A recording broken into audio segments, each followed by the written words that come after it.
one?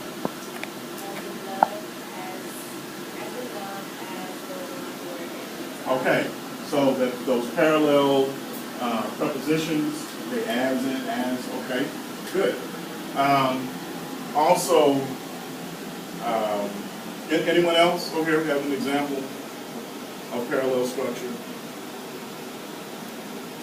I want to point out one that when Brent talked about the opening paragraph where he said something, maybe something evil or what have you like that, Seltzer always compares himself, he compares being a surgeon to being a priest. And so, yes, so as you are getting rid, if you're cutting disease out of the body, we read one in class a couple weeks ago where he was removing a tumor, a cancerous tumor from someone's body. So he compares it to sin, you know, so you have the physical and you have the spiritual. He's comparing taking disease out of the body to expelling sin from the spirit, okay? And so that's why you get that. But at the end of that first paragraph, in that anecdote, he says, he is driven by a dark desire. Brent pointed that out, and then it comes back and it explains it in parallel structure.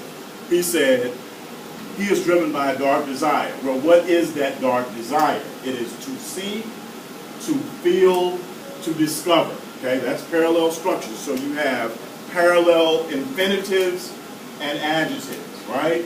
Or you could just basically, you could say parallel infinitive phrases. Infinitives always begin with what?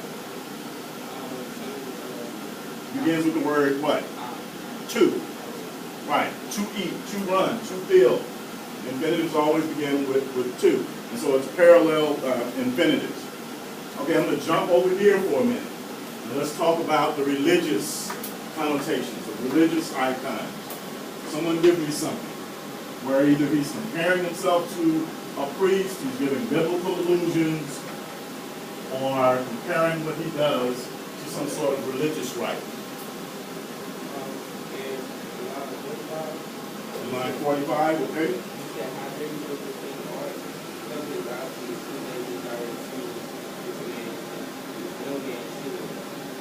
He has trespassed. Absolutely. Okay. So he says, how dare he look within the ark? What is the ark? What does the ark represent?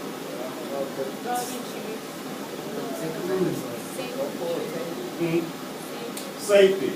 She said it represents safety, and that's true. On here it says the golden chest that in biblical lore contained the tablets bearing the Ten Commandments. Now, and then you also, everybody knows what Noah's ark was, right? So it protected them from the floods. The ark always represents safety. And so he, and also with him comparing himself to being a priest, he's saying that people, that most men should not look upon their own internal organs. Or you, most of the time, if you get to see your own internal organs, you're dying, you're on the way out, you're not bleeding. But he has this patient on the table that is under anesthesia, and so he's not feeling any pain, but he can see in his internal organs, and so it freaks him out. But he says that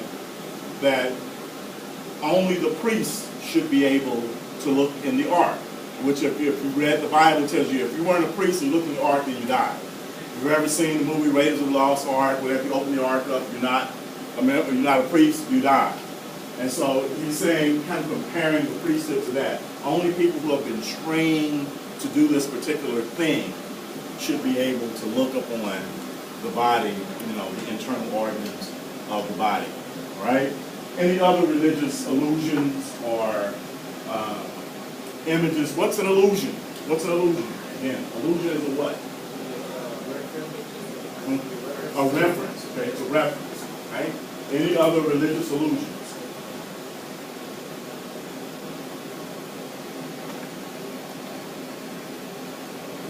How many of you guys go to church? Not a lot. How many guys go to church? I can't tell. It's got all this religious images in here. Okay, give me one. Did you have one? Religious image? I'm no longer a surgeon, but a hierophant. Okay, I'm a priest. Anything else? Okay, this young lady, Adriana. Okay.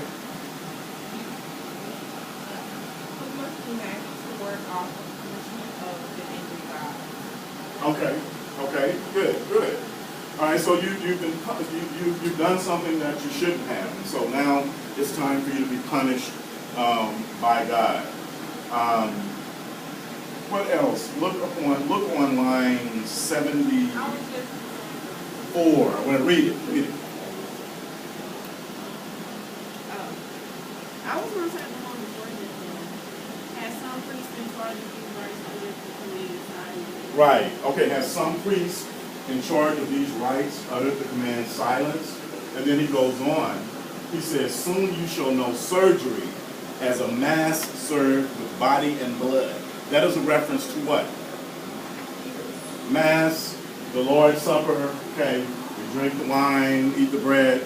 That's a reference to that. Okay. So the readers expect you to pick up all this stuff, or at least most of it, and to talk about how it connects with the author's purpose, okay? And so mixed within that purpose of informing you of what it's like to be a surgeon, there is an underlying metaphor that being a surgeon is like being a priest, and so it's filled with imagery, with religious imagery, rites, and that kind of thing, okay? All right? Guys, I'm going to have to wrap up. What time is it? Oh, yeah. It's almost 2:25, so we got 4 more minutes. Yeah, 4 more minutes. Ms.